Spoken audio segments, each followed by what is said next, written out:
Well, hello. My name is Simeon M. Kreisberg. I'm delighted that the Interfaith Conference of Metropolitan Washington has invited me to share with you some personal reflections on the Jewish High Holy Days. Of course, Judaism is a wonderfully diverse religion with a wide range of beliefs and practices. So I don't presume to be able to speak on behalf of all of the Jewish people or of any Jewish organization. These reflections are going to be my own personal reflections. Now, the high holidays, or high holy days, as the term suggests, are at the apex of the Jewish religious calendar. There are two high holidays. One is Rosh Hashanah, which means head of the year, or the Jewish New Year's Day.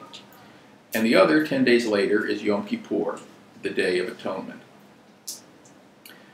The 10 days between these two holidays are called Yamim Noraim, days of awe, because they are intended to reflect the awe with which we approach God during these high holidays, and also the awesome responsibilities that we have as a result of our biblical covenant with God to do God's commandments in this world, to make the world a better place, to live moral and ethical lives.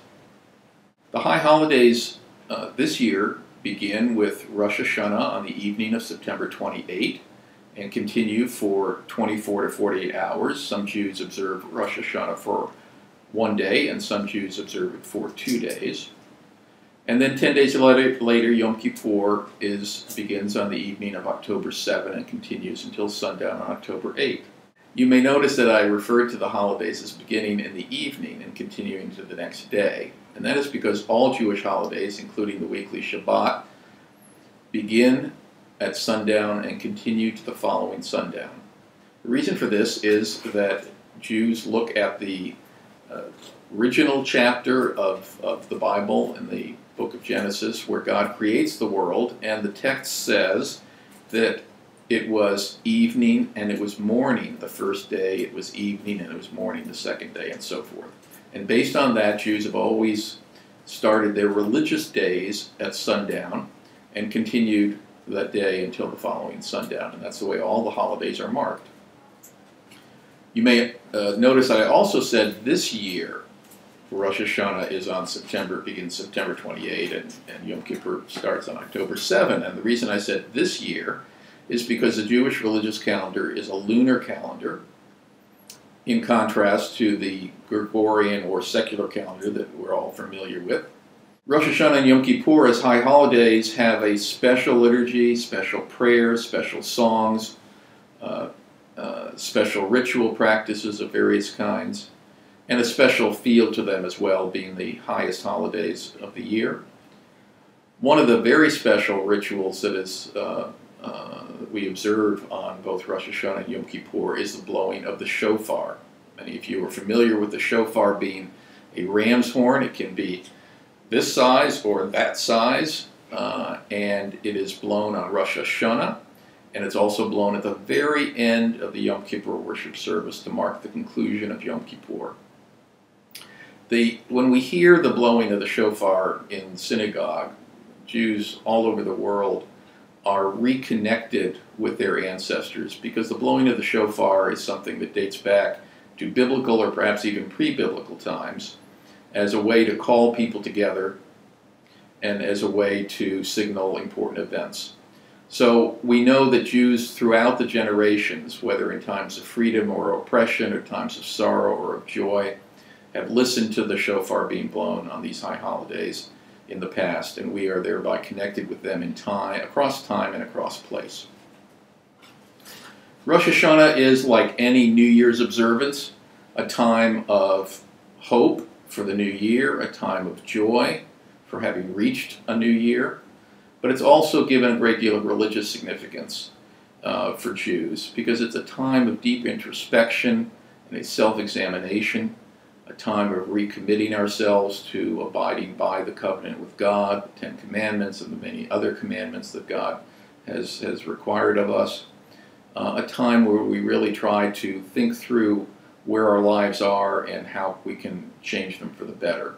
We all know that when we keep our nose to the grindstone, our eyes tend only to be downward looking, and looking at the moment. And what Rosh Hashanah does is try to give us an occasion for pausing, for reflection, and for looking more profoundly at where our lives are headed and how we can be sure they're headed in the right direction.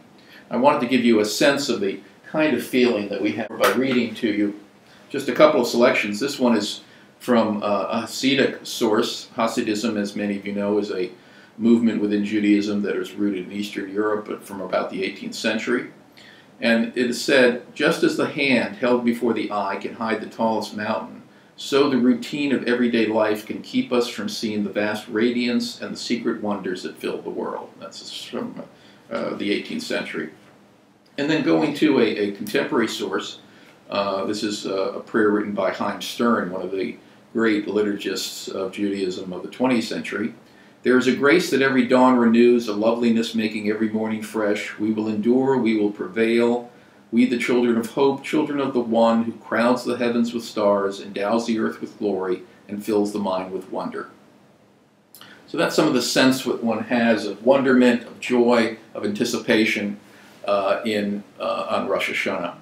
Now, Rosh Hashanah is also a time when it is said that God has a book of life in which all of our names are inscribed for blessing or for curse. And one prays during Rosh Hashanah that God will inscribe us for blessing in the book of life. And it is said that this book of life, which is a very powerful metaphor, is written on Rosh Hashanah and sealed on Yom Kippur. Now, Yom Kippur, the Day of Atonement, is a very solemn observance because, again, it continues this sense of introspection and self-examination. The Book of Lamentations in the Bible, for example, says, "Let us search and examine our ways and turn back to God." That's very much what we try to do on Yom Kippur. It's a time of introspection. It's also a time of confession of our shortcomings. The word sin in Hebrew doesn't mean just wickedness. It also means falling short of what our potential is. The word is the same as the word used for an arrow that falls short of its target. And so sin for Jews is really falling short of what we could be, falling short of what God wishes us to be. And so we confess during Yom Kippur of our shortcomings. We ask for forgiveness of God. We also ask for forgiveness from our fellow human beings who we may have wronged. Indeed, it is said, and I'm quoting here from the Mishnah, which is a collection of oral commentaries that was written down probably about 1800 years ago. For transgressions against God, the Day of Atonement atones, but for transgression of one human being against another, the Day of Atonement does not atone until they have made peace with each other. So we have to ask forgiveness from those human beings, our members of our family, our friends, our colleagues, our community, whom we have wronged, in addition to asking for forgiveness from God. And perhaps the most important and culminating aspect of atonement in Jewish conception is the concept of teshuvah, of turning. And turning in several senses. Turning toward God so that we can hearken to what God has asked us to do. Turning toward our fellow human beings in friendship and in compassion. And turning our lives around from a life that perhaps we are not as dedicated as we should be to doing God's will, to trying to be compassionate and merciful and loving to our fellow human beings. And Yom Kippur is a time when we pray for the will to turn, because God has given us the ability to turn, and it is our decision, our choice whether to do so. One of the really wonderful Israeli poets of the 20th century, Yehuda Amichai, in one of his poems, suggested that there were actually 11th and 12th commandments beyond the 10 with which many of us are familiar. He said the 11th commandment is, "Thou shalt not change," and the 12th commandment is, "Thou shalt change."